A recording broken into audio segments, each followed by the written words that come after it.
He's going to do a little arc to try to get under you. 100 feet back, making that dive. Too cool here.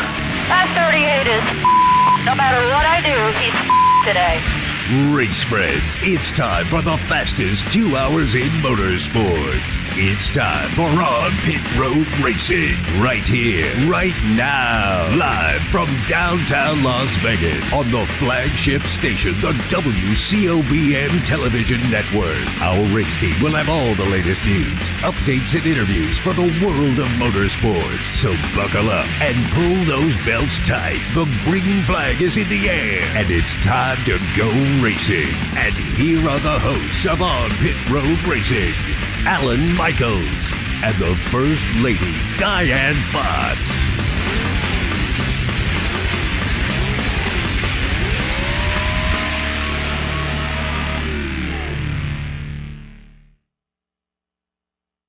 Pit Road Racing. Thank you, John. That's John the announcer, everybody. He is the voice of On Pit Road Racing, does all of our intro and outro work for us. I want to thank him so much. Our good buddy, John Lindquist, right there. Hey, everybody, flying solo today. Diane is back at race control, lining things up. We've had a bunch of flipping and flopping today. Just crazy, crazy days. Got an early email yesterday from Idel Zetterstorm. Had her program is set to join the program out here today. Idel is in London, England, and she is in the midst of a major battle in the FIA Top Fuel competition. That is like our NHRA here. And she is on the top of the points and racing, man. So we'll get her back in doing good. A little bit later on this afternoon, man, our good friend Billy Mitchell, the professor. That's right, Shop Talk with Billy today. Johnny Spilatra has stopped by and given us some great stuff about exercise, workout, conditioning for race car drivers and crew members and just everybody out there, man, taking good care of your body. So that's all coming up. And, of course, we've got all the latest news, results, and information, updates, everything that's happening over the racing weekend here for you. The On Pit Road Racing Show comes live to you each and every Wednesday from the WCOBM studios. We're located downtown at 450 Fremont Street, in the heart of the Neonopolis complex. This show goes each and every Wednesday at 5 p.m. We stream it on the WCOBM.tv and, of course, on a multiple platforms from Twitter to Facebook, LinkedIn, YouTube. We've got it all. Just search On Pit Road Racing. You should be able to find it. And if you can't, we always update the show and put it up on our YouTube channel, so you can check that out too at youtube.com/On Pit Road Racing. And you can catch the show after we're done. Billy Mitchell today, Johnny Spilatra today. We've got news and information and everything else. Real quickly, shout out to our partners, Gene Woods Racing Experience, man. Bad, sad news today, man.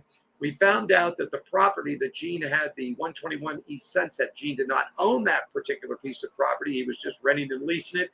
Well, the owners decided that somebody came up with the right amount of money across the napkin, so the property has been sold. Gene has decided to shut that location down to 121. You still got plenty of time to get out there, race it out there. Man, $30 racing around that track. 12 years, a great run for Gene and the whole staff. Dave Bailey, everybody, Mike Ferree out there. So if you want to go fast, go out there and check it out. 121 East Sunset. You got till the end of January. And, of course, this location is safe. We're in the heart of Neonopolis complex, and we're here. So come on down and enjoy some drip racing. World Wide Web, GoKartsLasVegas.com. Woods Family Sandwiches, 2 great locations here in Las Vegas, and right on the Las Vegas and Henderson line, then up there in Boulder, too. WFSandwiches.com. Great sandwiches. Diane loves the chicken salad, and I love the roast beef wrap there, but they got all kinds of great stuff. Las Vegas Motor Speedway, that's our home track. We've got racing coming back up in the round of 8. We'll get started here in October. LVMS.com to get your tickets, camping, tours, anything that you'd like to do with the Las Vegas Motor Speedway and all the surrounding properties. And, of course, the drag strip. You got the bull ring out there, the road courses, the dirt track, just all kinds of great stuff to do. Hot Shoe Hall of Fame, that's what we put this show together to do. It's our nonprofit organization, HOF. That's right, Hot Shoe Hall of Fame, HOF.com. Hot Shoe, HOF.com. Hit that donate button, man, and let's get some tennis shoes on people, okay? So that's what we're looking at, man. Once again, our apologies. Ida Zetterstorm, FIA Top Fuel and Superbike champion. We'll get her on. She's in London, England. She was our guest today, but she's in the heat of a big, big battle there. So, hey, we'll let her alone and let her concentrate on what she needs to do, and that's racing, everybody. So we'll keep it on. Hey, let's catch out the weather. It's brought to you by our good friends at Woods Family Sandwiches, WFSandwiches.com. NASCAR weekend at Richmond this weekend, everybody. The Cup Series is there, along with the NASCAR Craftsman Truck Series. And it looks like this. It's short track racing, man. Friday, mostly sunny skies with temperatures right around 90 degrees for everybody. Saturday and Sunday, they got a chance of rain. About 60% is in the forecast, with the temperatures dropping down to about the mid-80s. It's going to be hot and humid in Richmond this weekend, so definitely drink the water there. NASCAR Xfinity Series, man, they're going to be running at Road America outside of Plymouth, Wisconsin. That's Elkhart Lake. This weekend, Friday, Saturday, and Sunday, got 60% chance of rain on Friday and Saturday, 80% chance on Sunday. Thunderstorms and rain, temperatures are going to be in the mid-80s for you. And as far as racing weather, man, the best racing weather of the weekend is going to be the NHRA. They're hitting the West Coast swing once again. Sonoma Raceway this weekend. Sunny skies all weekend long. Temperatures in the mid-80s, man. You can't beat that. IndyCar is off this week. They return back to action August 6th in Nashville, Tennessee. And F1 rolls into Belgium this weekend, man. That's right, a big event out there for you. Bring on the rain tires, because all weekend long it's rain, rain. I know it's not going to go away, so bring the rain tires out. And, of course, if you're here in Las Vegas or going to visit Las Vegas this weekend, I can tell you it's just simply going to be hot, hot, hot. 110 degrees out there, man. It's going to be baking in the sun, so make sure you bring lots of water and drink lots of water. Have a good time. Enjoy your cocktails and things, but make sure you put that H2O into you. We'll get updated and ready to go with all the updates from the racing action this weekend from NASCAR, IndyCar, NHRA, and Formula One. We'll do it right after this, everybody.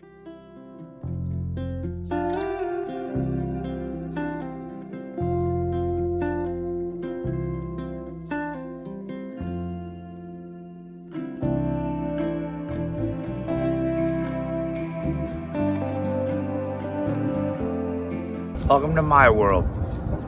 Handicap man down at a charity feed. Great spread this morning. God, it was horrible. But it made what I needed to happen. Then I had these people that stopped and said, "Hey, you want some shoes?" I said, "Yeah, I was going to need to get some anyway. So might as well." And if it really comes to fruition, help them buy more shoes so that we can help more people. Well, I'm not but you know what I mean. Hell, might as well. There's nothing wrong with helping someone. You know, it makes for good karma or good energy, whatever it takes. Are you ready for the wildest ride on Fremont Street? The Gene Woods Racing Indoor Go-Kart Track Experience. 450 Fremont Street, suite number 171 on the corner of Las Vegas Boulevard and Fremont Street. Open 7 days a week, noon until midnight. Strap yourself in, pull your safety belts tight, and feel the power and the speed at the Gene Woods Racing Indoor Go-Kart Track Experience, downtown Las Vegas, Fremont Street, 450 Fremont Street, suite number 171, right on the corner of Las Vegas Boulevard and Fremont Street. What are you waiting for? Log on, get your tickets now. It's time to go racing at the Gene Woods Racing Indoor Go-Kart Track Experience, 450 Fremont Street, downtown Las Vegas. The bright lights, the glitz, the glamour. It all means nothing without a shot. A chance to turn dreams into reality. To change your destiny. To make history. Nothing's given. Everything earned. It's more than a race. It's a shot at a championship. Let's go get a championship, baby! The NASCAR playoffs return to Las Vegas Motor Speedway for the South Point 400, October 13th through 15th.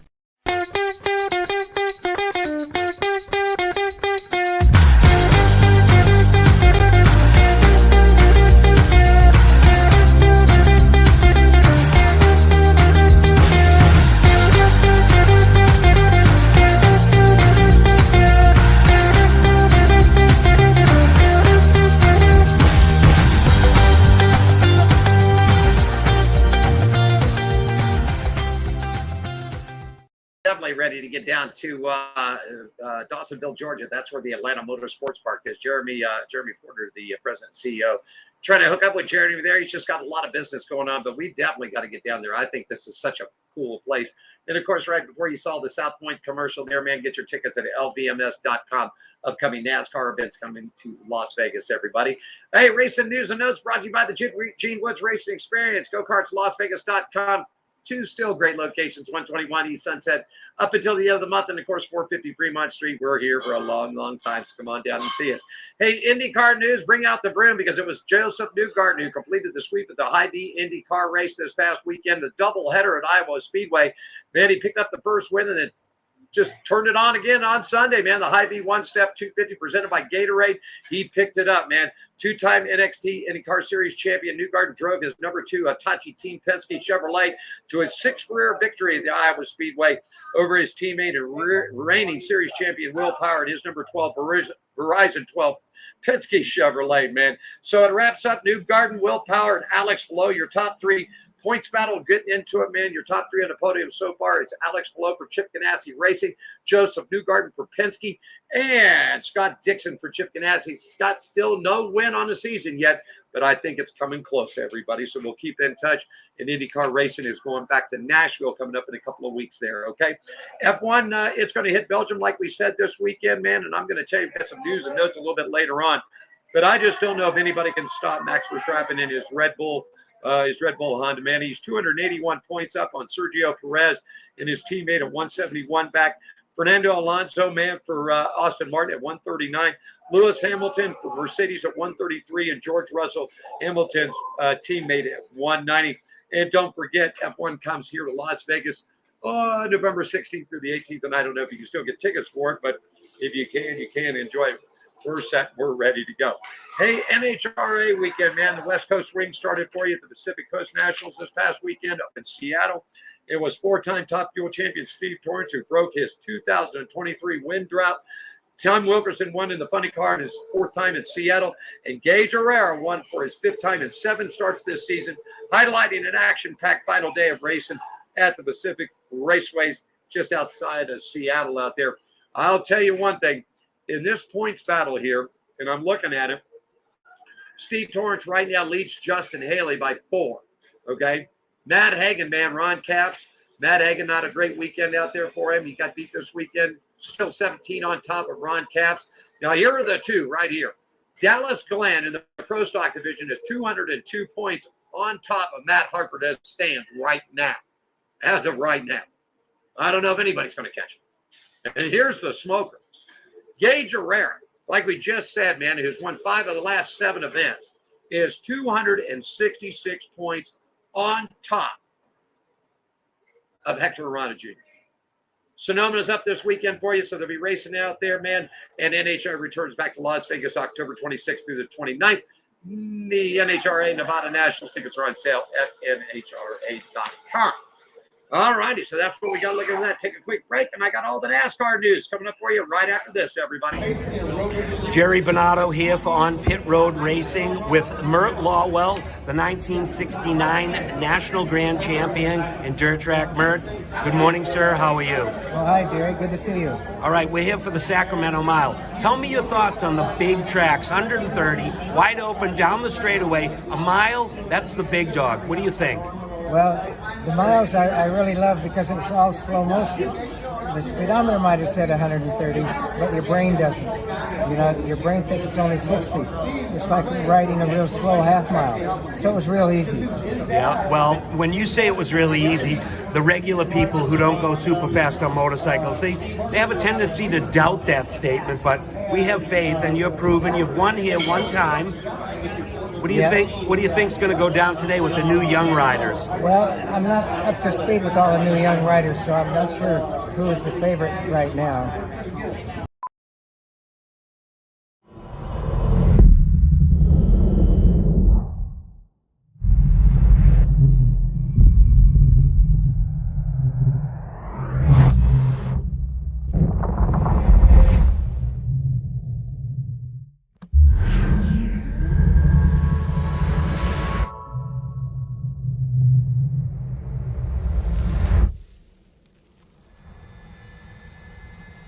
Kia, movement that inspires.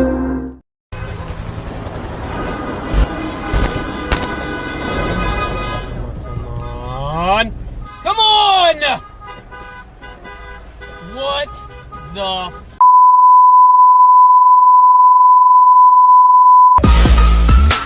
Yeah! Oh, man. Woo!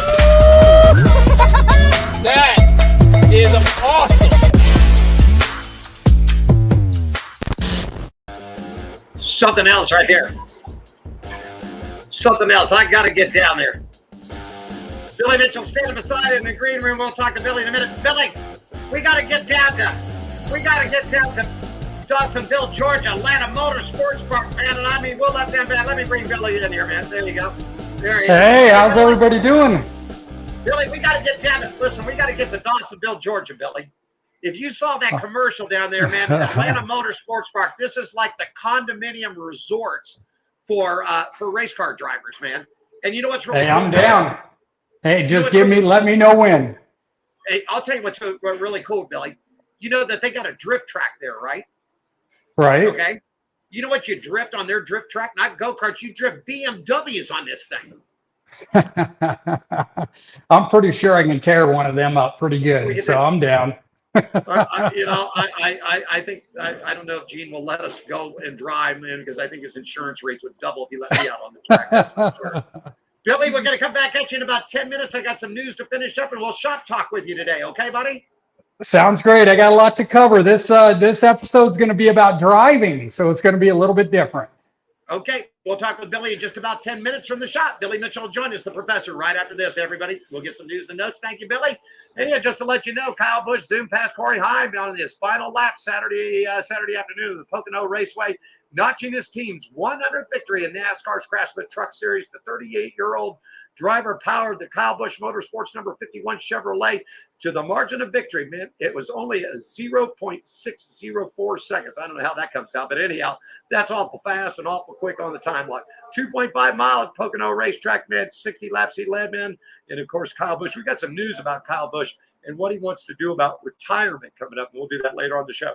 Top five for you: Kyle Busch, Corey Heim, Taylor Gray, Grant Enfinger, and Christopher Bell wrap up your top fives.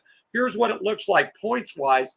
Corey Heim up on top, Zane Smith, Christian Eckes, Grant Enfinger, Carson Hocevar, Ben Rhodes. Then you got Ty Majeski. Then you got Nicholas Sanchez, Matty D, and Matt Craft in your top 10 right now, standing into it. On the bubble to get in and get out is going to be Stuart Friesen, Tanner Gray, and Chase Purdy. That's going to be what's going to be up next for the trucks. Going to be Richmond this weekend. You can catch it on Fox Sports 1 MRN or the Sirius XM Racing channel, okay? Xfinity Racing for you this past weekend. Austin Hill survived an early race pit road speeding penalty and grabbed the fuel strategy and prevailed in an incredible wheel-to-wheel run to the checkered flag in overtime as NASCAR Xfinity Series explored the Pocono Mountains in the Pocono 225. Austin Hill, your winner. Sam Mayer, Chase Elliott, NASCAR Cup star, taking a little double duty. Riley Herbst from here in Las Vegas in fourth position. Daniel Hemrick rounding out your top five. So the current driver standings right now: John Hunter Nemechek, Austin Hill, Cole Custer, Justin Allgaier, Chandler Smith, Sammy Smith, Josh Berry, Jeb Burton, Daniel Hemrick, and Sheldon Creed right now on the bubble. Well, we're going to get this to Sam Mayer and Riley Herbst on the bubble right now. Parker Klingon, Brett Moffitt, and Brandon Jones. Okay, so that's what you got going on with that. Cup racing, looking real good out there. Denny Hamlin. We'll talk a little bit about Denny Hamlin and news and stuff coming up too, because Denny's got some problems maybe coming up for him in points and everything else. We'll discuss all that after we get Shop Talk done and everything else. But anyhow, it was Denny Hamlin. He scored his 50th NASCAR Cup victory, emerging of a flurry of late restarts at Sunday's Pocono race. Hamlin took the lead from Larson on lap 154 and held on to the end.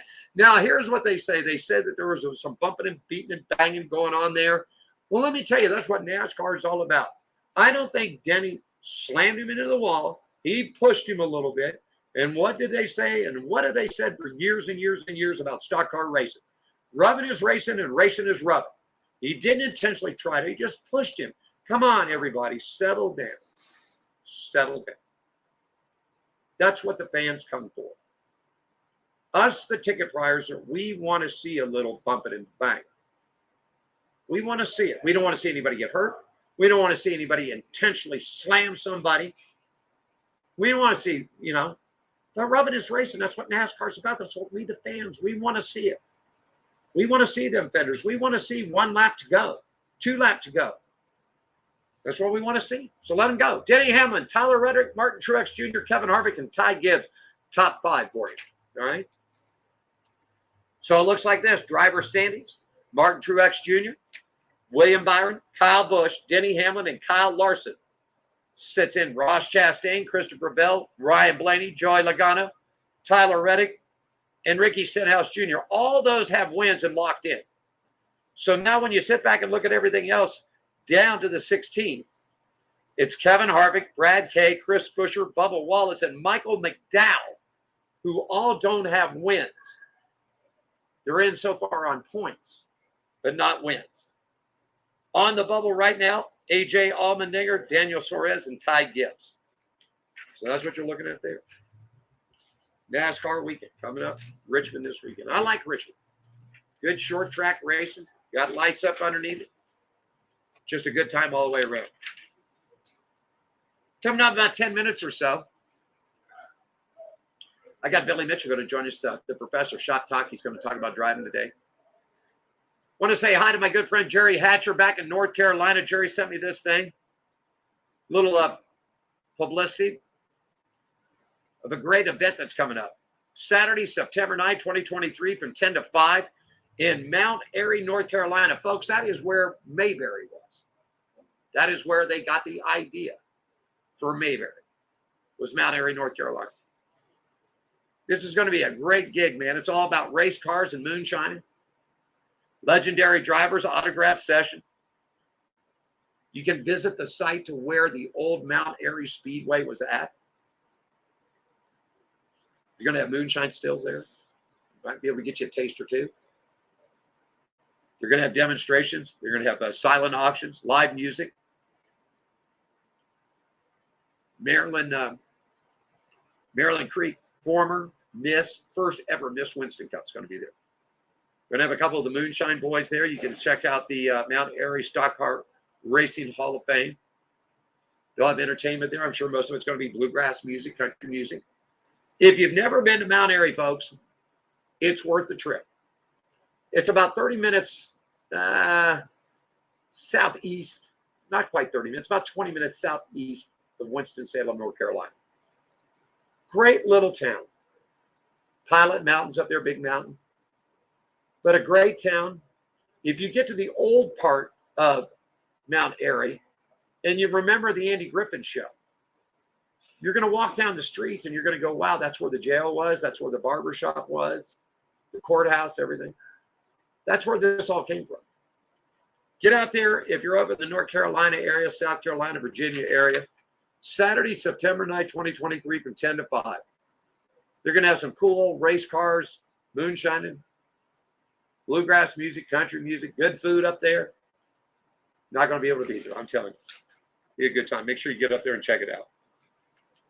Couple of quick notes. Let's take a quick break. When we do, I'll get you some quick notes. And when we come back, Professor Billy Mitchell will join us. Also today, our good friend Johnny Spilotro will be here talking about a little working and exercise, okay? Back with more right after this, everybody. Are you ready for the wildest ride on Fremont Street? The Gene Woods Racing Indoor Go-Kart Track Experience. 450 Fremont Street, suite number 171 on the corner of Las Vegas Boulevard and Fremont Street. Open 7 days a week, noon until midnight. Strap yourself in, pull your safety belts tight, and feel the power and the speed at the Gene Woods Racing Indoor Go-Kart Track Experience, downtown Las Vegas, Fremont Street, 450 Fremont Street, suite number 171, right on the corner of Las Vegas Boulevard and Fremont Street. What are you waiting for? Log on, get your tickets now. It's time to go racing at the Gene Woods Racing Indoor Go-Kart Track Experience, 450 Fremont Street, downtown Las Vegas. Jerry B. here up in Sacramento, Union Gospel Mission, giving out some shoes to the homeless here. A lot of smiling faces. We got one deal. We give you a pair of shoes. You got to give us a smirk and a photo. And this is the mission of the Hot Shoe Hall of Fame, which is a non-profit organization based out of Las Vegas, started by Gene Woods. We're trying to do good things and fill little holes in people's lives the best we can. And today we're up in Sacramento, just doing the best we can. Thanks for supporting us. The bright lights, the glitz, the glamour. It all means nothing without a shot. A chance to turn dreams into reality. To change your destiny. To make history. Nothing's given. Everything earned. It's more than a race. It's a shot at a championship. Let's go get a championship, The baby! NASCAR playoffs return to Las Vegas Motor Speedway for the South Point 400, October 13th through 15th. Get your tickets right now, man. There it is. Camping. Go to lbms.com and get those tickets. Hey, quick shout out, Tony Stewart Racing, man. The SRX Division Round number 2 is up underway, man. You got 12 great drivers. And starting tomorrow at the Motor Mile Speedway, January 27th to 2023. ESPN has got the coverage for this.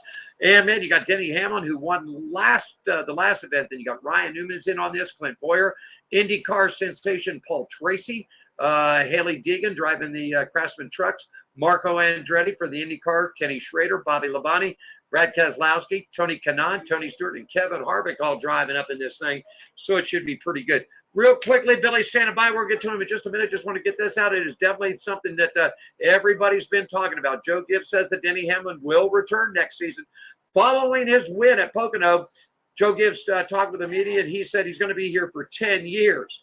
And it was just smiling about it. But they say they're working on the deal, and that Denny's going to be here. He's going to be racing. And also, Rick Ware has been announced this past Thursday that Justin Haley will be leaving that team in 2024. He's going to Aspire Motorsports. Haley, man, thinks he's got a better shot at his NASCAR racing career to extend.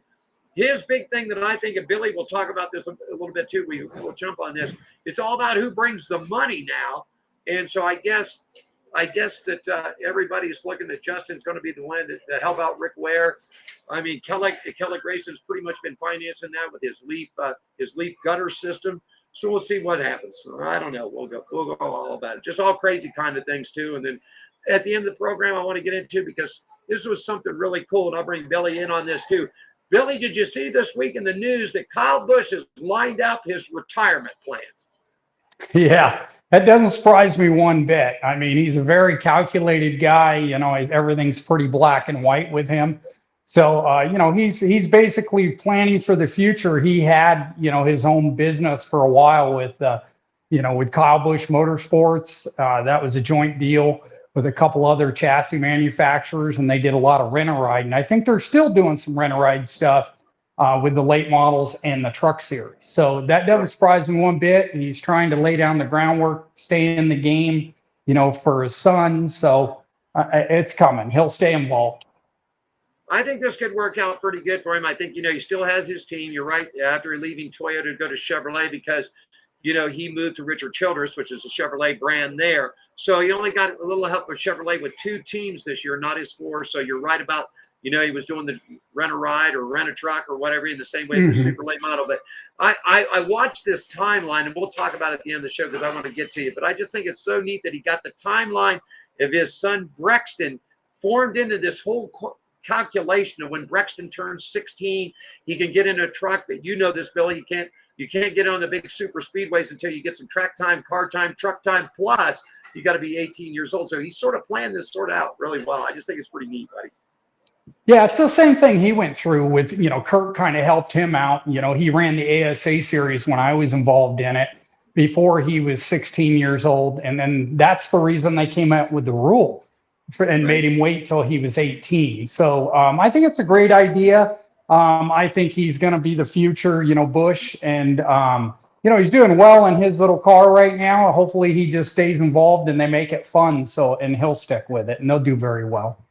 I think so. Well, ladies and gentlemen, he's been a very big part of this program for over the last 8-10 years. We've seen him at the racetrack. And, I mean, he's got the background to build race cars. I've watched him actually build a race car before. And, man, he's just got it all together. We call this part of the program Shop Talk, and he's with our good friend, the professor, Mr. Billy Mitchell. Billy, good afternoon. Welcome back to the program. And what are we talking about today, my friend? Good morning, America. Okay, so what we're going to talk about today is we're going to talk a little bit about driving. And this is something I think that isn't really covered a lot with the younger drivers or inexperienced drivers.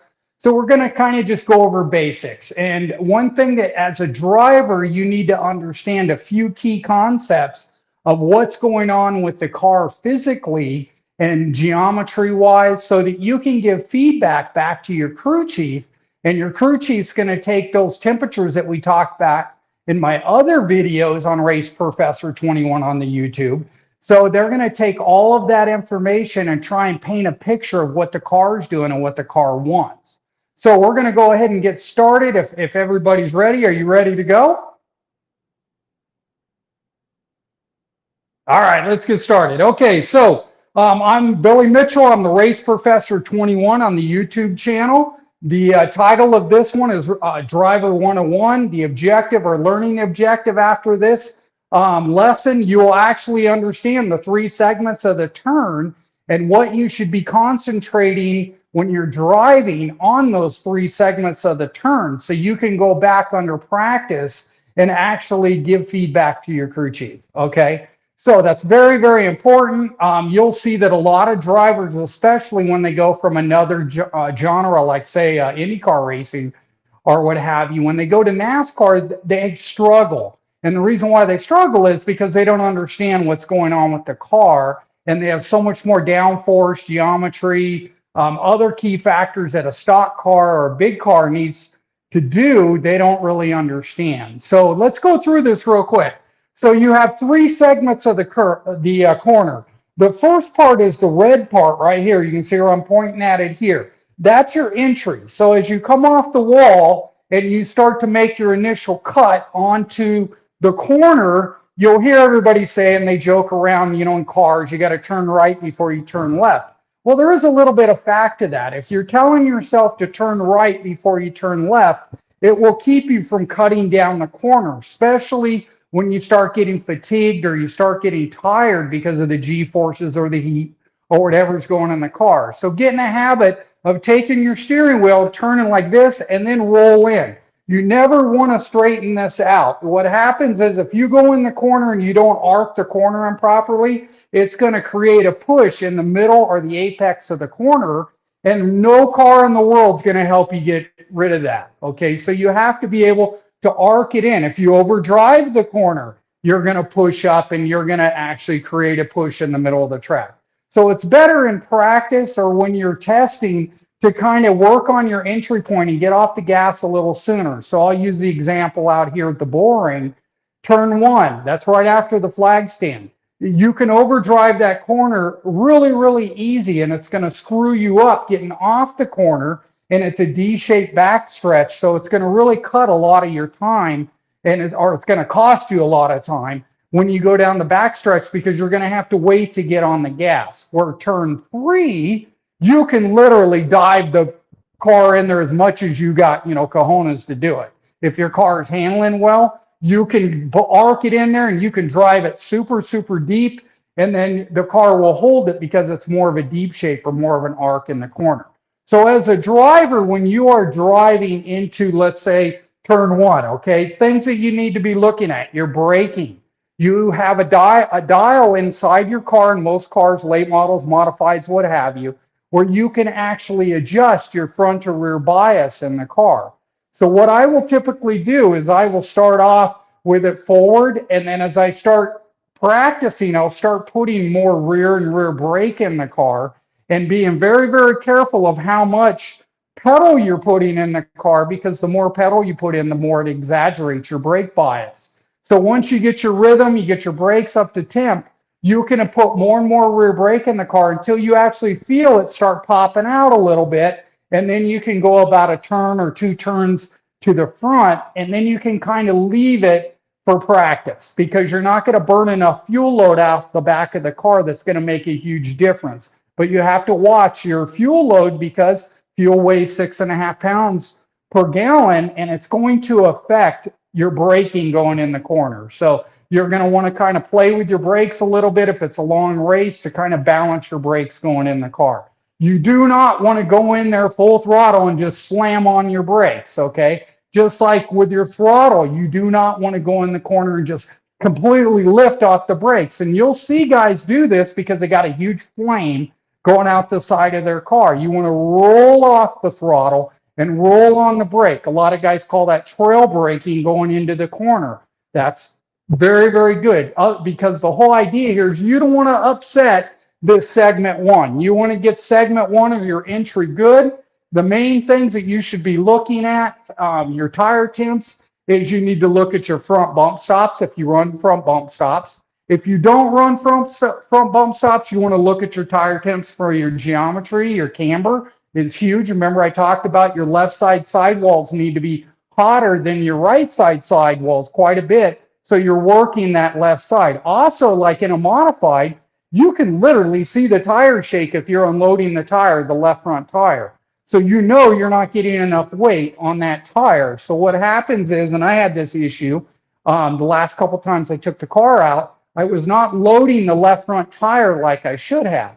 So some things you can do. You can put a little bit stiffer bump stop and put more weight on there. You can increase your right rear spring because your loads are diagonally. It's going to load that left front tire, but it's going to affect you later on in the corner. So you have to understand that you have to get your entry right. You have to get it good. You have to get it right. You have to get your brakes right before you move on to the rest of your corner. Okay, that's very, very important. A lot of guys will say, it's okay, you know, it's pushing, but, you know, I'm really, really bad off. No. You need to get that entry right under braking, and then you go towards your apex or before the apex, which I call the middle of the corner or the neutral part. This is the part where you're basically off the gas, you're kind of rolling off the brakes as much as you can, and you want the car to kind of roll through the center of the corner.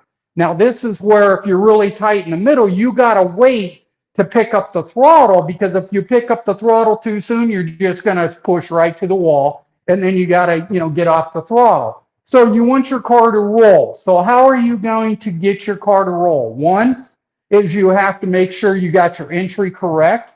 Your other thing is the key factors that you should be looking for in the middle of your corner when you're off the brakes and you're kind of pretty much off the gas is you need to look at your sway bar. Your sway bar is what keeps your car from rolling over. If you have too much sway bar or too much load on it, all it's basically going to do is put a ton of load too quick on the right front.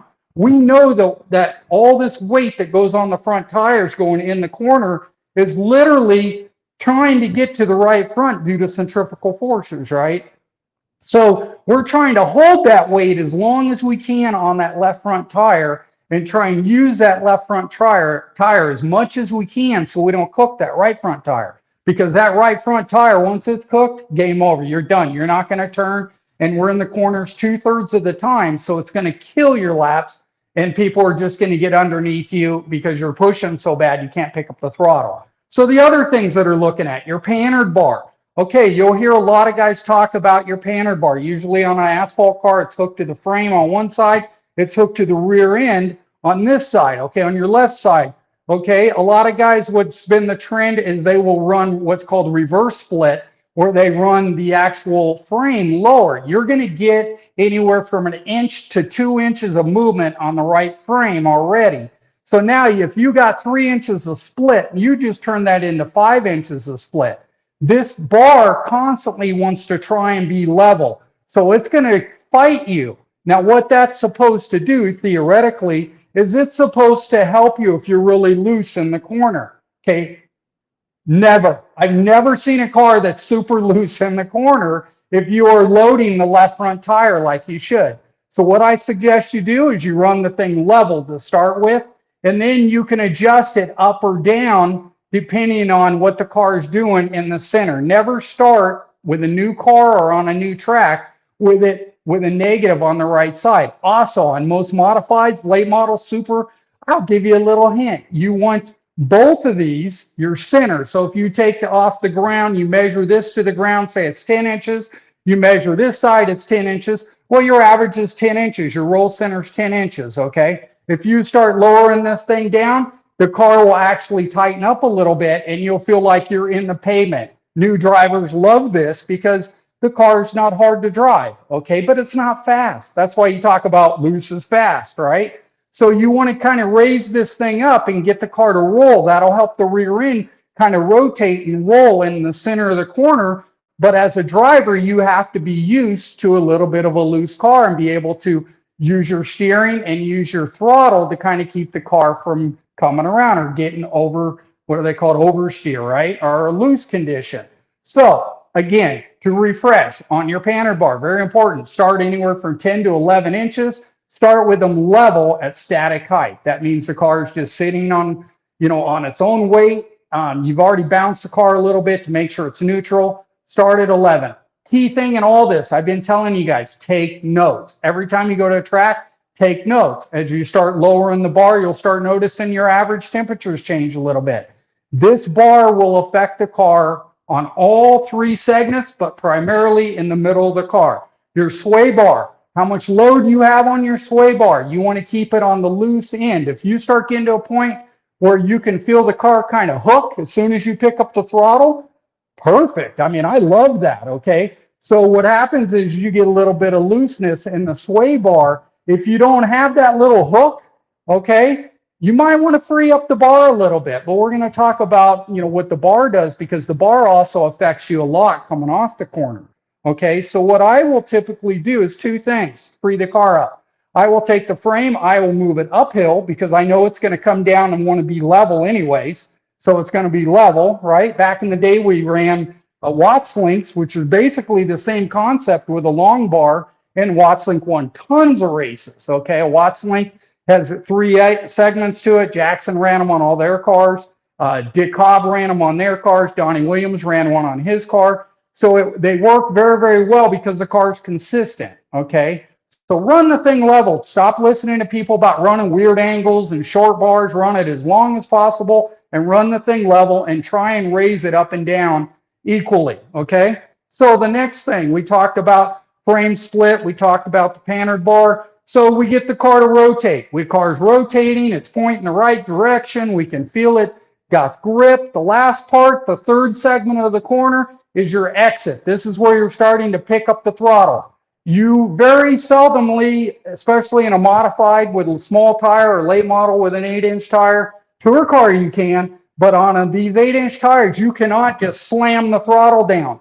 You want to roll into the throttle, and you also want to start turning the wheel to the right, because the way you set up the cars, you have caster split, so the car wants to turn to the left already. So you have to think as a driver, I'm going to have to roll the car out because I want to bring it out to the wall, or do the exact opposite of we did here. Now, I'll give you another secret. In practice, practice getting your car set up to where you take the inside line. Because what are you going to have to do when you pass cars? Typically, you're going to have to get underneath them. You can widen this out and change your arc if a car is really pushing off the corner, and you can see that when you're behind them. But you want to get your car set up so you have tons of bite off the corner. So what do? Now that we got our entry, we got our middle perfect in blue, now we're picking up the throttle in green, right? We're picking up speed. Stagger in the rear of the car. Stagger is completely dependent on how wide your car is and what kind of differential. Most rule packages have gone to now a spool, which means that you have to have more stagger. You have to have anywhere from 2.5 to 3 inches, depending on the actual radius of the corner is going to dictate that. Okay, but you have to have stagger when you go to buy your tires. Typically, I'll go anywhere, I'll buy my tires from the tire barn from 2 inches to 2.5 the way they're marked. And then I'll actually run less pressure on the left side than the right side by at least 5 pounds, even more on the left front for grip, so that I can actually get the stagger I want, okay? And that's a tuning aid when you come off the corner. Now, we talked about you can get your car to turn really well if you increase that right rear spring. There was a big trend on this back in the day where guys were just putting like 800-pound springs and tons of rubbers in there, and then they were putting a big bar, and then they were lowering everything down, taking all the cross weight out of the car. The cars were good for like 2 or 3 laps, but they theoretically turned them into go-karts, and then they weren't good for like 20, 30 laps, okay? So I don't suggest you do that. What you want to do is you want to increase your right rear spring. I wouldn't go any more than like a 500. If you start going higher than that, you're going to have all kinds of issues, because when you start losing that fuel load in the back of the car, it's going to actually start putting cross weight in the car, and you don't want that, okay? So you want to keep that right rear spring down as low as you can. Ideally, if they were even in the back, that would be perfect. But with bumps, the way we're setting up the cars now, you pretty much have to run a stiffer right rear spring than the left rear split to get the car to turn in. So now the compromise, how do we fix this? We talked about stagger, sway bar. You can give a little bit of sway bar. Again, it's a compromise the size of the sway bar so that when it engages, the clocking on it, so as soon as you pick up the throttle and engages, and then at that point, it engages really hard. And then as you start going down the straightaway, it's going to start disengaging as the roll goes away. Okay, so the other thing, springs, we talked about springs in the rear. As soon as you pick up the throttle, all that weight that's been transferred and then it's neutral is all going to go to the back of the car. So typically what happens is if you are loose off the corner, you're going to see where the right rear tire is hotter, and you will see guys cooking their right rear tire if they have too much resistance or too much weight on that tire. So you want to start loading your left rear tire, and you can do this a couple ways, either by springs, bumps, shocks. You can do it by increasing your angles on the lowers. I would suggest you don't do that. You keep them pretty consistent. Keep your car square, your rear end square in the back of the car so it's more consistent, and you can use other things, your rear springs, and then some guys are actually running a bump in the left rear or the right rear to actually help load also. Okay, so again, don't suggest you do that. Keep it simple. If you're new to the game, don't run bumps in the back of your car if you could help it. If you're going to run a bumps because you just can't get the car to hook up off the corner, you typically only want to run a bump in the left rear, and then you can play around with it depending on, but it's going to change depending on your fuel load, because your fuel load's going to dictate your heights, and everything on bumps is about where your height's at. And if you got fuel, 6.5 pounds times, 20 gallons, that's quite a bit of weight change in the back of the car at the end. And what will happen is if you got a bump back there, everything's going to be night and day from the beginning of the race to the end of the race. So now we've got the car hooked up. We got it off the corner. Another thing you will see when you have your panhard split, it will affect you off the corner. As you start, if you have any split in this panhard bar and you go into the corner, what will happen is it'll start unloading the car. So a lot of guys will actually complain that when they can't get the car towards the wall, they start losing forward bite. That can also happen if you have too much top angle in the car. Okay, so you have to know what's going on. That's why I don't suggest you run a lot of split on your frame. Run the thing level and just kind of put a little bit in it. And if you're tight, raise them both up or raise them both down if you're loose. And then you can use these other things to actually help tune your car in at all three segments of the corner. So just to recap, okay, you got your three segments of the corner, your entry, primarily braking, your front bumps, your front end geometry, your front springs. Apex, in the middle, the neutral area where you're off the brakes and you're waiting for the car to rotate. You're looking at your sway bar, your track bar is huge, how you have that set up, how it's level, or if you got split, any split in it. And then your exit, you got your stagger, your sway bar, your rear springs, and your rear bumps. Okay, so with that said, does anybody have any questions? I'd love to answer any questions you got. Or if you want me to hang around, we can talk about racing all day long. You know me. Well, we can do that, but Billy, I do got two questions for you. Okay. Gerald is out of South Carolina, and his son just recently moved from the junior lates to a super late model car or a pro late model. His question of it is why is he burning his brake pads up? And should I buy the best brake pads? Why does he keep burning his brakes up so quick? That was the question, Billy. Okay, so two things on a super late model. I'm assuming that when you move from a late model to super late model, you're going to have more tire and you're probably going to have more power. So the first thing is, yes, you are going to have to upgrade your brake package. You're going to want to go to a heavier compound, better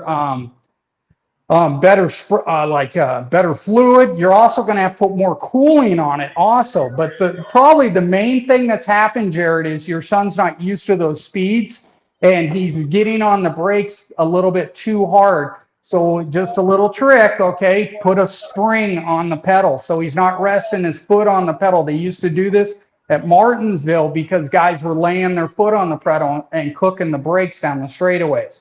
So you might want to put a heavy spring down there to kind of hold the brake pedal back so he's really got to push on it in order to, get the brakes to engage. But probably what's going on here is that you need to upgrade your your hardware a little bit. You might even want to go to a slotted rotor, a thicker rotor. but cooling and better fluid and a better pad's going to give you what you need.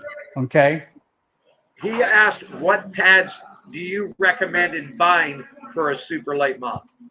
So I don't know enough about your car. If you want to text me on Facebook or on the Race Professor 21 and show me what you currently, it's totally dictated by what your rules are, right? So you want to look at, what size rotors you're running too. So if you want to hit me up, we can get specific to your application and I can help you out with that. So if you're still with us out there, buddy, just at the end of this program, Billy's going to give you his information where you can contact him. He's the driver. He's the mechanic. I'm the broadcaster. If you tell me to buy a number 5 brake shoe pad and I should have number 10, I'm lost. So that's why I have people like this on the program that know what they're doing. Final question out there for you. Is the braking that much different once, I guess, a driver is moving into a modified car? He didn't say, he just said he's moving to modified. Is braking different in a modified? I guess he's comparing this to a super late or a pro stock. Is braking that much 100%. Okay, so modified, most of the modified rules, you have to use an OEM rotor or similar to an OEM rotor. So it's only about 11 3/4 inch rotor. Okay, and you have to run stock calipers. So what that means is you have to be very coherent, but you're moving more weight back in the car in a modified because the motor's laid back more. So you have to be coherent. You still have to buy very good stuff. I've heard guys talk about, they went down to the hardware store and bought, metallic pads. Ain't gonna last very long. Okay. You have to buy good pads like a Willwood or other brands. They have them out there. You have to have good brakes. I've said this in my previous podcasts. Things that you do not want to cut corners on are your brakes. I mean, your brakes are your life, right? The other thing is you have to make sure, in a modified or in a late model, you have a split because you have 2 master cylinders. So you have one to the front, one to the rear, and dictated by what size caliper pistons you're using, you want to make sure you have that ratio right. So otherwise, when you start using your bias gauge inside the car, you're not going to get enough front brake or enough rear brake. Okay, so hopefully that helps you out. Again, if you guys have more specific questions to what your application is, the more information that I have and more I can try and tell you what I would do and what I've done in the past. Billy, real quickly, we'll take a break and then you and I'll come back and talk a little racing. We'll just throw a little menage in the pile here and see what we get cooking up. Billy, really quick, email address to where they can send you questions, get answers, and of course, give them your YouTube channel before we go to the break, Billy. Okay, so YouTube channel is Race Professor 21. Please go on there. There'll be a little bit longer, more detailed or articulated version of this video coming out next week or this week. Also, my email address is team, T-E-A-M, and then it's motorsports with no vowels. So it's mtrsports@gmail.com. There you go. That's the professor. You want to hang tight and we're going to. Yeah, I'm good. You good? Okay, let me take a quick break, pay the bills, and come back. Billy and I'll talk some racing. And at the end of the program, Johnny Spilatro, I got some exercise stuff that we'll go over. We'll be right back. We'll talk racing right after this, everybody. Are you ready for the wildest ride on Fremont Street? The Gene Woods Racing Indoor Go-Kart Track Experience. 450 Fremont Street, suite number 171 on the corner of Las Vegas Boulevard and Fremont Street. Open 7 days a week, noon until midnight. Strap yourself in, pull your safety belts tight, and feel the power and the speed at the Gene Woods Racing Indoor Go-Kart Track Experience, downtown Las Vegas.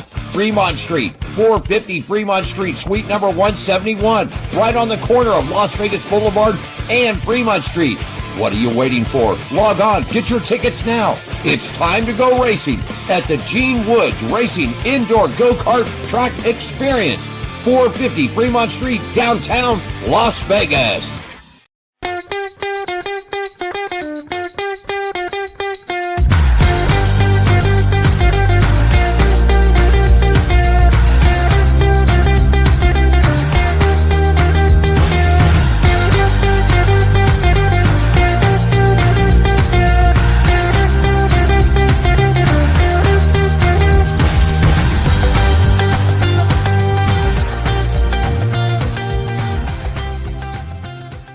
The bright lights, the glitz, the glamour. It all means nothing without a shot. A chance to turn dreams into reality. To change your destiny. To make history. Nothing's given. Everything earned. It's more than a race. It's a shot at a championship. Let's go get a championship, baby! The NASCAR playoffs return to Las Vegas Motor Speedway for the South Point 400, October 13th through 15th.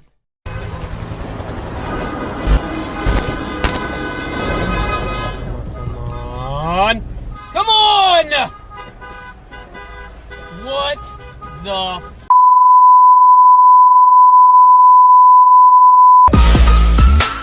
Yeah! Oh, man! Woo! That is awesome! Oh, yes, indeed. Back at you, man. Yeah, I got to get down to this place. I really do. I've got to get down. I have got to go to this place. Billy, I guess I was talking to the owner, to Jeremy Porter, that owns this place down in Dawsonville, and I guess this place is right next door to Bill and Chase Elliott's shop and their landing That's cool. strip.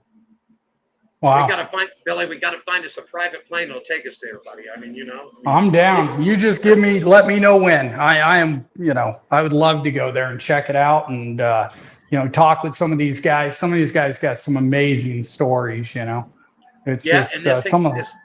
yeah, I mean, they got it set up next year. They've got IMSA Racing come to this thing, man. They've got the go-karts. They got IMSA Racing. They got the Porsche series that runs there. And they've got condos. And I guess 3 of the buildings are already complete, sold out. Building number 4 is just about done. And now I guess they're going to build one on Pit Road.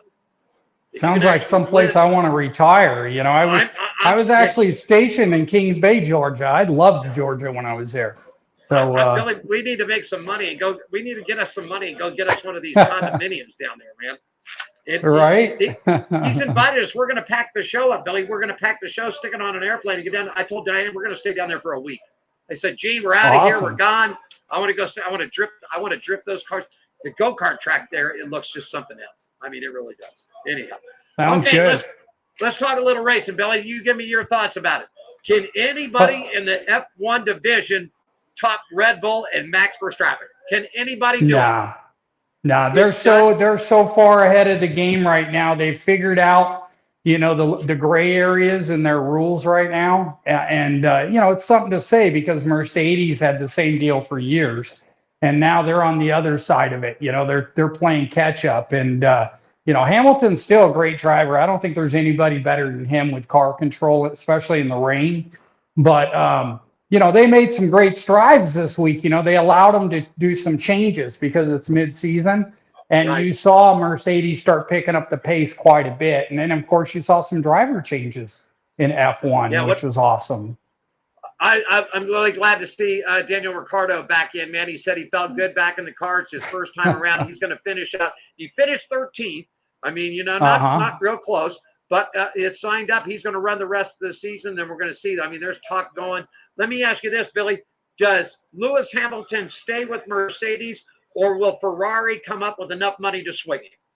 No, he's going to stay with Mercedes probably till the end of his career. I don't see Ferrari. I mean, if they had a car that was actually competitive right now, he might think about making the move.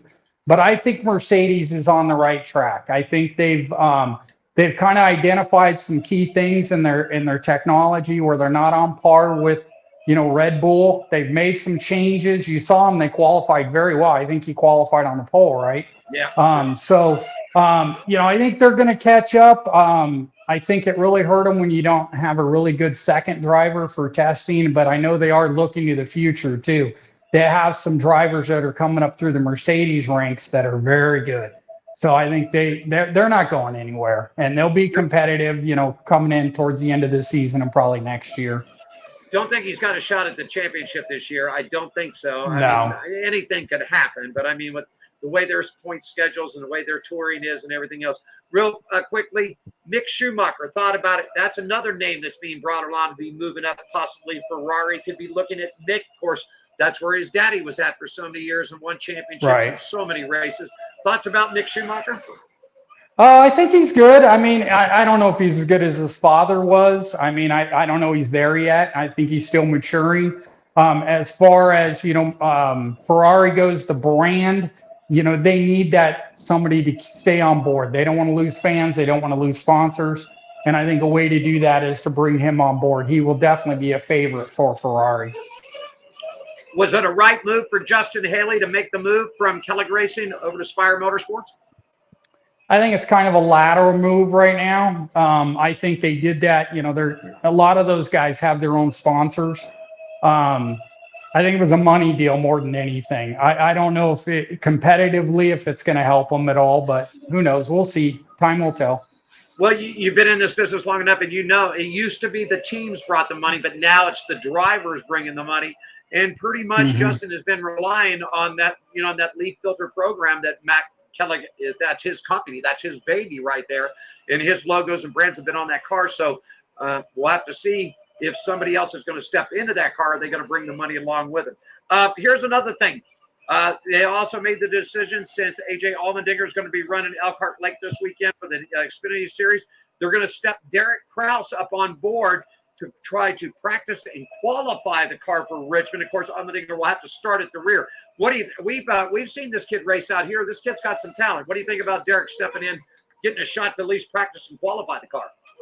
Well, I think it's a great opportunity for him. I think they trust him. They know he's not going to tear anything up, and he's going to get them in the show. And that's really what their objective is. Get them in the show, and then they'll be good to go. He's got a future. He's got to pay his dues like everybody else. Only money can only pay so far. So you get to a point where the money just isn't enough, and things like this you have to understand as a driver. And unfortunately, we've kind of gone away from a lot of the drivers that work on their cars and understand the actual mechanics or physics of the cars. And you can see it. It's no coincidence that you see a lot of different drivers running up front. 90% of their job is testing and practice, getting the car dialed in for the race. And they just don't have the ability because they just don't know. I mean, that's the bottom line. They've just kind of showed up with their helmet and hopped in a car at different levels, and they don't understand the physics or the mechanics involved. Should NASCAR bring back testing sessions? It's kind of a touchy subject because of the money involved. I think they've, NASCAR, some of the decisions, we'll just say real quick, I just don't agree with it. The whole car tomorrow thing was kind of a flop. Everything goes through NASCAR now. It's a business, it's a corporation. They got stockholders, the whole bit. You can't do anything in the top 3 series without NASCAR getting a piece of it. I love Tony Stewart's series. That deal on ESPN on Thursdays, they're on their 3rd race, by the way. Rocket Man won the 2nd one. They had to do a double down there. I think it was Stafford because Virginia got rained out. But I love that. I would like to see him. I understand he's got to get the big names in there because it draws the crowds and everybody wants to see him. But I think one thing that Tony's looking at when he gets more cars is he's going to start giving breaks to guys. And he's even talked about it. You're not going to get a ride based off of how much money or who your daddy is. Okay. Excellent. You're going to get a ride based off of your talent. And, that's what they need. I am so glad you said that, because about 3 weeks ago, he put out a press release when he decided to sign Josh Berry to take a hold into Stewart-Haas Racing. And he said, I was looking for a kid that had talent, not his daddy wanting to buy him a seat in a cup car. So I don't know. I think Josh Berry's going to bring. I think he's got some talent. He's proved himself at Junior Motorsports. But to see Tony Stewart publicly say that I wasn't looking for a rich kid to put in the car, I wanted a kid with some talent in the car. And I just, like you, Billy, I just think that's the greatest thing. And I do agree with you 100%. I think Tony Stewart's new SRX Racing Series that he's got, I'd like to see maybe a couple of the dirt guys get in there. Maybe we drag a Formula One guy over every now and then to see how they can handle it. And the other thing too, when I was watching it, these guys were not afraid to mix it up. I mean, even with Tony, you would think he owned everything. He's out there driving. They were dooring him and everything. And I get it. Tony's probably wasn't happy about it. but it put on a phenomenal show. And the ratings were huge. I mean, it's the best rating. They blew everybody out of the water. So NASCAR needs to look at this and say, hey, we need to let these guys drive, and we need to promote drivers that the fans can actually identify with. And I hate to say it, but, you look at Cup and you look at a lot of the series, the top 3 series, your average Joe, whoever, cannot identify with a lot of these rich, entitled little kids. And no one wants to watch them all driving around in spec cars every week. They need to loosen up the rules. They need to let people get innovative again with the motors and everything else that's going on. They've just gone way off the deep end on some of this stuff because I think they were trying to go after the international market, and they just forgot who their demographic was. Sure, yeah, I agree with you 100%. Bring back tracks like Wilkesboro. That thing went over. That thing went over. So I mean, you couldn't get anything smoother than an ice cream cone. How that thing went. Bring back Rockingham. I like road course races. We don't need COTA. We don't need all this. We've got Sonoma. We got Watkins Glen. Let's get back. Okay, real quickly, Andretti Motorsports. Working to work its way in, obviously, in IndyCar working its way into F1. This just out, Billy. Now, we talked about Spire Motorsports and Andretti now teaming up with Cambridge, which is a fintech company. And apparently coming up at the end of August, Andretti Motorsports will field its first ever Craftsman Truck Series. Marco Andretti will drive Michael's son with a little help from Spire Motorsports. So now, once again, Andretti's reaching out to F1, and could the Andrettis be coming back to NASCAR? Your thoughts, Billy? So you saw Marco, he won the SRL series last year. He's already proven, and that was with some of the best stock car racers and everything. He's very consistent. He's very good in a stock car. So the question is, will he be able to make the jump into something and be able to give his team the feedback that they need? And I'm guessing yes. He's going to go back to school. He's going to figure out, how to get his truck dialed in. That's not the end of their game plan. They're starting to diversify because they need to build their brand, the Andretti brand again, so that they get the sponsors and everything else that's going on. And I have heard on several occasions that they are looking at partnering with a manufacturer to run F1 in the next year or so. So, they did that E series, which was very successful with their team. I think the series didn't go over too well as far as TV goes, but I think they were very competitive, and they can show, they have the ability and the right people to do it. Cadillac is the brand that they're looking at possibly for Formula One because, they run those with the prototypes, the Rolex 24 hours, the prototype racing and everything else. Cadillac's a big player in that. So I guess Andretti's trying to work the maneuver. Like you said, he's diversifying, he's growing. So let Cadillac, and that's another thing too, Billy. Back in the years, in all the series, there were multiple brands of multiple cars. Now in NASCAR, we got Chevrolet, we got Ford, we got Toyota. In IndyCar, you got what? Honda, Chevrolet, right? Any Toyota? I don't think there's no Toyotas in IndyCar racing. Not anymore. Now, I agree with you 100%. They need to take a good look at the rules. There's no reason that stock cars could not be running an LS-Best motor right now. Why they're running, same thing. Ford has their Coyote motor. Dodge has their Hemi.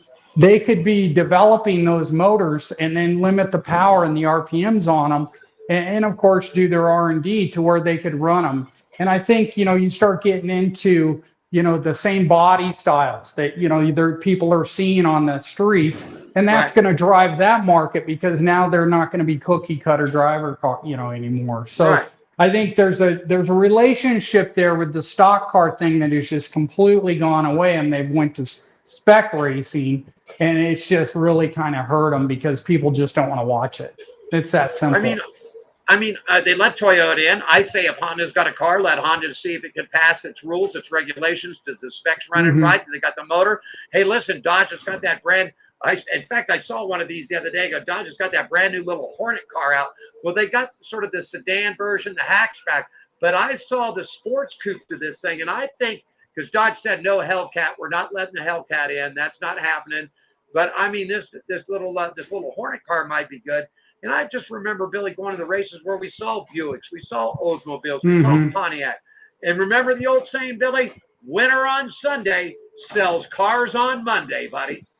Exactly. And they've kind of, I think the whole American car market is really hurting right now. I mean, they can't give them away now. They cost so much, and then they went the whole EV route, which was going to be a huge bust because they've already figured out that's not the future. Okay. And I don't care, if you love the planet or whatever's going on, whatever's driving that, the bottom line is that it's just not working for the market. People aren't driving them. That's why your used truck market is so high right now, because they can't even give away those damn trucks right now, the electric trucks, because they're not functional. So, they got to take a step back. The government needs to get the hell out of the marketplace. That's another issue, politics. But, they need to look at, they got to sell vehicles. And how are they going to do that? Well, motorsports is definitely a way that they can facilitate bringing those brands back and people buying new vehicles, 100%.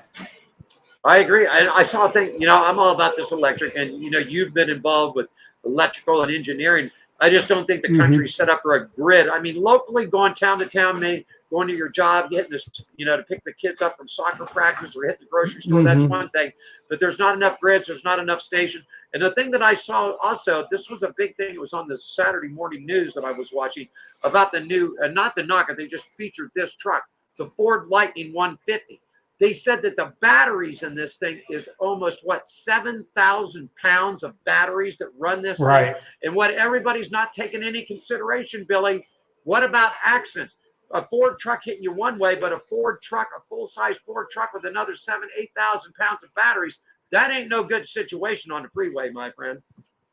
Yeah, they're having issues with it, just like everything else. They're trying to suppress the negative, right? But the bottom line here is this. I mean, even if you do due diligence and you start looking at, the carbon footprint that it takes to make an electric car, you're better off. A gasoline car is not going to produce half of that carbon footprint through the life of its whole, lifespan. So there's not a great argument for it. I think politically, they're trying to drive people, and they, the whole thing with control, right? I mean, in America, we don't like to be controlled. So people aren't, you're going to start forcing people to do this. Well, no, people are going to resist either way, any way they can, to the point to where they're going to start getting rid of all these officials, and they're going to start rewriting the rule book.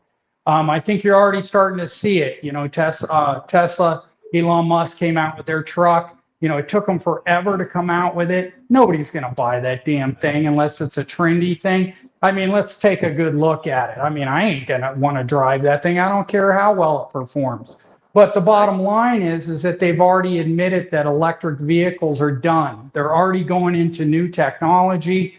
The lithium batteries are done. They got new technology with sodium and capacitor banks. It's just a matter of that technology has to be developed and keep going. But in the meantime, this ain't going to happen overnight. Nothing still beats petroleum, and they have to get back into that market and start opening up that industry. I don't want to get too down the rabbit hole. I think most people know my politics from running for county commissioner, but we got to open that market back up. And it's not just a pipeline. It's not just drilling. It's the whole industry and what's funding the tooling and the labor and the engineers to actually support that market so that America isn't dependent on foreign oil anymore. That's what's killing our economy. So we need to get that resolved sooner than later. We've already shown that we can do it. It's just a matter of getting the right people that aren't, on the take. That's the bottom line. I watched the NHRA this weekend because, for the simple reason, I have got about every streaming channel there is, and not one of them carries USA, and I am not spending $70-some a month to watch 5 races. So here and there on that. But I did watch the NHRA, and they did run. Now, it was sort of funky to watch this. They ran 2 electric cars down the track. Now, I lost because there was no burnout, there was no smoke, there was no engine noise. No. It was just sort of like, zzz. And I mean, it's like watching paint dry, man. The bottom line, I mean, the last year I taught, we did a capstone project where we took a racing go-kart and we turned it into an electric racing go-kart with a 3-stage electric motor and batteries. And this thing was great because the kids got to use it to develop it. And, you know, it had a speed controller and all kinds of cool stuff in it. But you compare it to a gas go-kart, and especially to drive it and watch it. I mean, you're driving this thing, this go-kart, and you're doing 80 miles an hour, and you don't even realize you're doing 80 miles an hour. There's no thrill involved. Okay, where you're in a gas motor and, you know, the car's shaking and everybody hears it and, you know, it's rambling in your chest, but even NHRA, that's a big part of it, right? If you've never been to a Top Fuel NHRA event, you really should go because it's so violent, and that's the part of the whole experience. They can push the whole electric thing, and don't get me wrong, I'm an electrical engineer. Electrical motors accelerate like nothing like a gas motor, okay? But nobody wants to watch it. No one wants to watch that stuff. I mean, I don't. I can tell you, most of the people I know, you know, you go there and watch it go down the track and go, oh, yeah, it's fast. But there's no adrenaline rush. There's nothing to it. There wasn't that, especially with the nitro, man. Gene and I were out there last, and Jerry Bernardo and I were out there last, and it's about after they let them off, then you get about 300 feet down the track, and then you hear the boom, you know. And yeah. It's just, I mean, the coolest thing for me is to watch the burnouts, man. I mean, I like to watch them run. I wish NHRA would go back to the quarter mile, but it's not going to happen because the cars are just too fast. And you got to get them slowed down. But to watch the burnout, you know, Billy, I love that tire smell. I love that fuel smell. That's what racing is to me. And I don't like sucking nitro, but I mean, you know, that's it. And part of the deal. Yeah, I thought there's no burnout, there's no noise, there's no nothing, and I thought I was disappointed. I mean, I'd rather run I'd rather see the petroleum run. Real quickly, I got I got to get Johnny's segments in here, so we're going to roll this. Billy, real quickly, you had Mary. Where is she from here? Let me see. Mary's got a son that's getting ready. She's from South Carolina. What division? He's 9 years old. What division would you suggest, Billy? Professor, she says, Professor, what division would you suggest my 9-year-old son to start racing in? Mary. So I would go to your local track, whichever track is closest to you, Mary, and see first of all if they have anything available for a son your age. If not, you can get him involved. I'm sure there's like a go-kart club where you can do that. But most of the kids here in Vegas are running bandoleros around that age group. And that gets in the feel of driving the car. And at the same time, he's going to learn, you know, the safety aspect of it, all the flags, how procedures are run, the whole bit. And it's very safe racing. It's not super expensive. So that's what I would do. But I suggest that, you know, in your area that you get on, you know, Google and you start looking at what tracks are in your area and what classes they offer. And then go to something that's affordable. Also look at, you know, what, who's going to work on the vehicle. Even if you have a bandolero, you're still going to have somebody to do the mechanics on it and preventive maintenance. So, and there are people out there, there are teams I know out here in Vegas where they do like a rental deal too for a lot of families that are just learning out. But you can figure that out when you go to the local events, buy a pit pass, go in there, start talking to teams that are already racing the division that's for your son, and start saying the same thing you're asking us, you know, what you want to do, what your objective is, and they'll help you out because I think pretty much everybody's trying to build the sport, and it has to start at those grassroots level. That's exactly, and that's what this show's all about. Mary, thank you so much for your question in South Carolina, darling, and get out there and like Billy just said, man, go out there, check it out, see what you do. You might want to look into maybe renting a car. You know, not getting involved as far as laying a bunch of money. What a bandolero, Billy, about $8,000 for a bando, a good one out there, and you got to get some parts and things with it, somewhere right around that area, I think. But yeah, things that you need to look at. You're going to have tools. You're going to have spares. You're going to have to, you know, there's more costs to it. You know, he's going to, being a new driver, he's going to tear stuff up.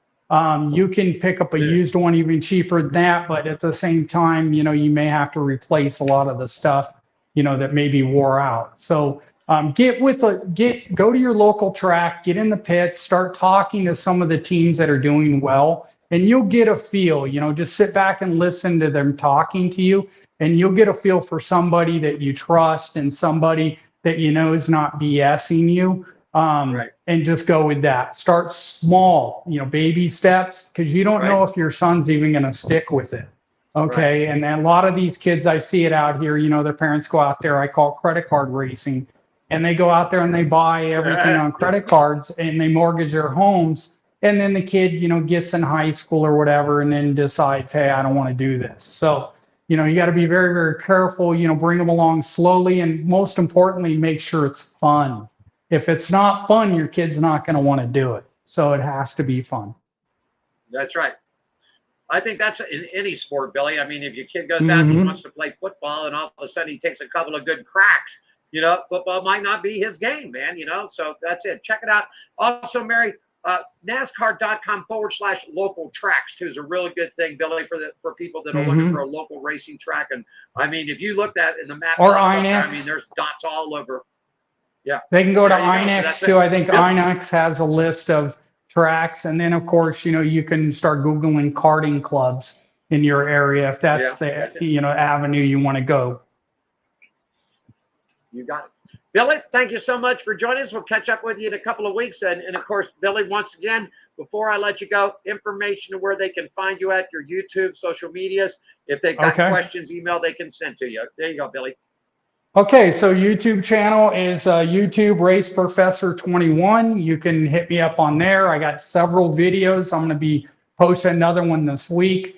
Also, you can contact me on Facebook. It's Billy Mitchell in Henderson, Nevada. I'll friend you. I got like over 2,000 people on there that are constantly asking me questions. And then, of course, the last way would be my email address, which is team, TEAM, and then motorsports with no vowels. So it's MTRSPRTS@gmail.com. There you go. Billy, before I let you go, man, I think you heard the news, man. The property was sold at 121 Sunset Road. So we got just about a week left. I think I'm going to put a thing out, man. I want to get a bunch of our old bull ring friends out there for one good last run at the old Gene Woods Racing Experience. That property sold. I mean, the county laid out the money for it. So, we knew it was coming eventually, but Gene's on his way back. I spoke to him this morning. He's in good mood. He said, man, we had a 12-year good run there. What can you make? 12 good years there. So, this one's still running, but I think Billy put out a lead. I'm going to put out one tonight. Let's see if we can't get a bunch of the bull ringers out there for one good last run. That's old racing boys out there to give her a good shut. Let's do it. If he's going to shut it down, well, that means that we can go full contact with those go-karts, right? Well, yeah, he might let us have one round of it. I don't know. I'll leave that up to everybody. I'll race it clean myself, but I'd definitely like to get a bunch of us out there. Maybe get Johnny Spilatro and you and and I'm down. And Scott Gaffarini and find a bunch of our old buddies and get them out there and have a good time. Billy, thank you so much, my friend. The Professor, Billy Mitchell, joining us right here. He does Shop Talk with us on Pit Road Racing. Billy, thank you so much. God bless you, my friend. God bless you too, and God bless America. There you go. We'll see you. Are you ready for the wildest ride on Fremont Street? The Gene Woods Racing Indoor Go-Kart Track Experience. 450 Fremont Street, suite number 171 on the corner of Las Vegas Boulevard and Fremont Street. Open 7 days a week, noon until midnight. Strap yourself in, pull your safety belts tight, and feel the power and the speed at the Gene Woods Racing Indoor Go-Kart Track Experience, downtown Las Vegas, Fremont Street, 450 Fremont Street, suite number 171, right on the corner of Las Vegas Boulevard and Fremont Street. What are you waiting for? Log on, get your tickets now. It's time to go racing at the Gene Woods Racing Indoor Go-Kart Track Experience, 450 Fremont Street, downtown Las Vegas. And join us right here at 450 Fremont Street. Don't forget about the Hot Shoe Hall of Fame. That's hotshoehof.com. That's our proud partner right here at the WCOVM. In fact, there's the shoe right there. You can log on to hotshoehof.com.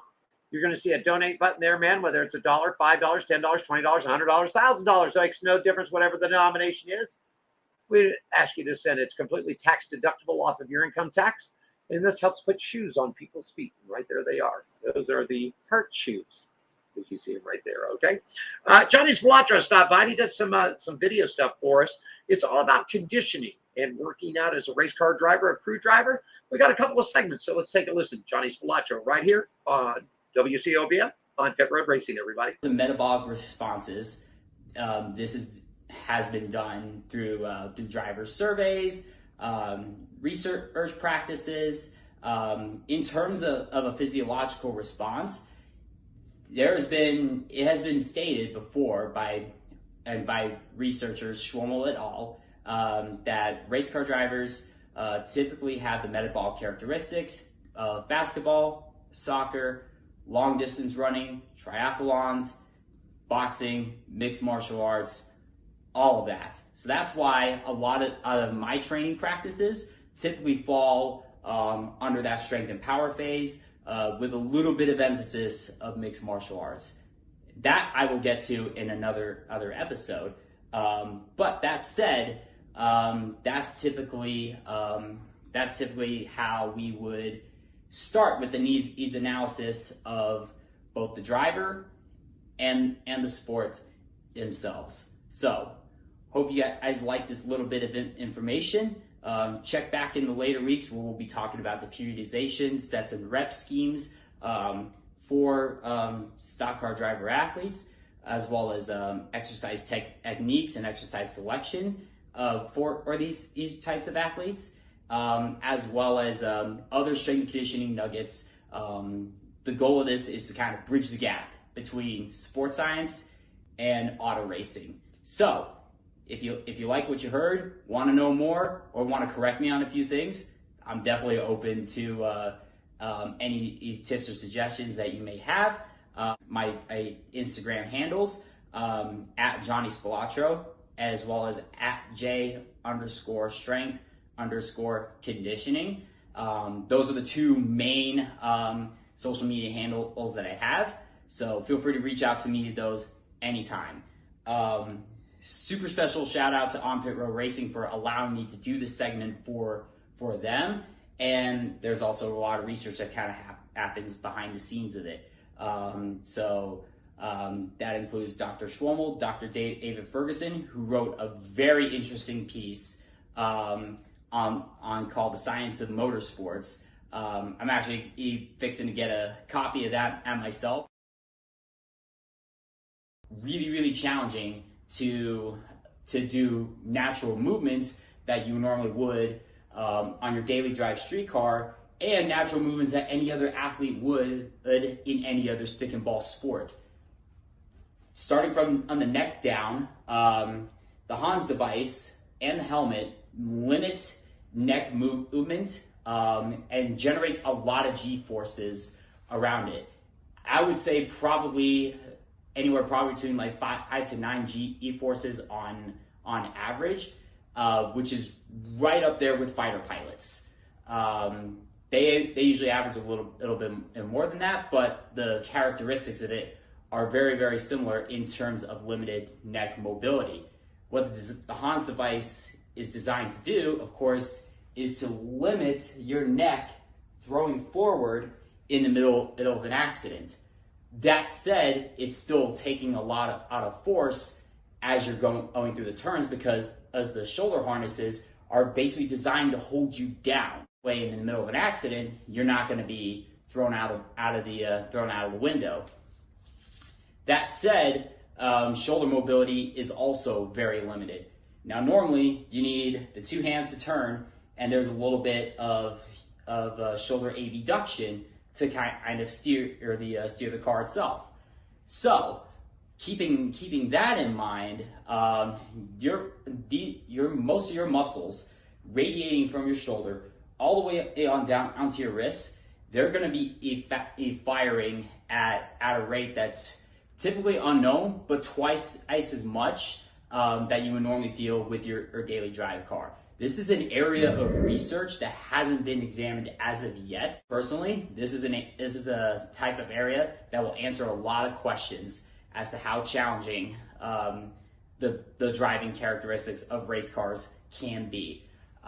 Because force can change when the characteristics of driving the car can change. So whenever handling and tire wear kind of falls into play, and it becomes a little bit more challenging to drive, your concentration levels have to be increased and have to be in tune.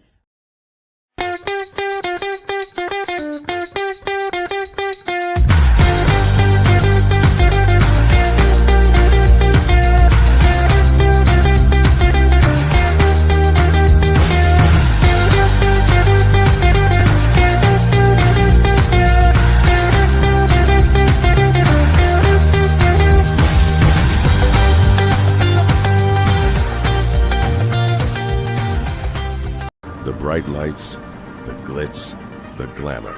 It all means nothing without a shot. A chance to turn dreams into reality. To change your destiny. To make history. Nothing's given. Everything earned. It's more than a race. It's a shot at a championship. Let's go get a championship, baby! The NASCAR playoffs return to Las Vegas Motor Speedway for the South Point 400. October 13th through 15th. Oh, yes, indeed. Got more from Johnny Cilantro coming up there. A little exercise.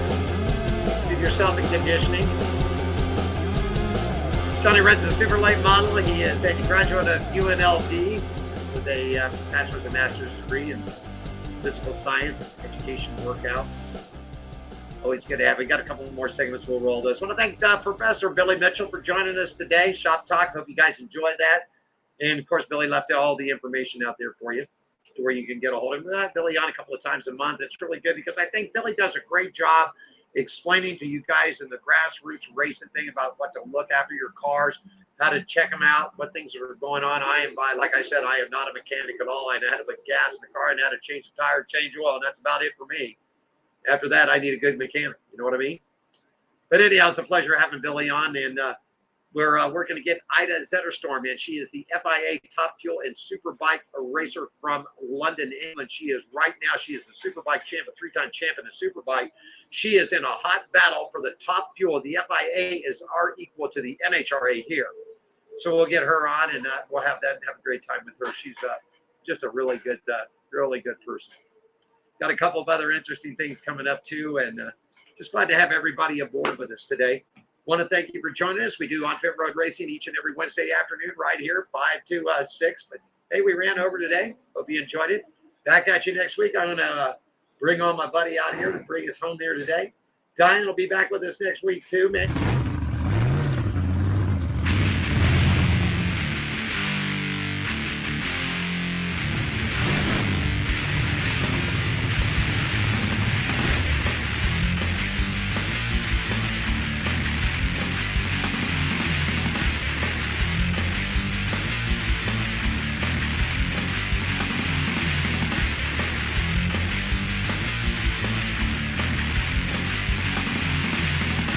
Thanks for joining us for On Pit Road Racing. Follow us on our website, Facebook, Twitter, and Instagram at On Pit Road Racing.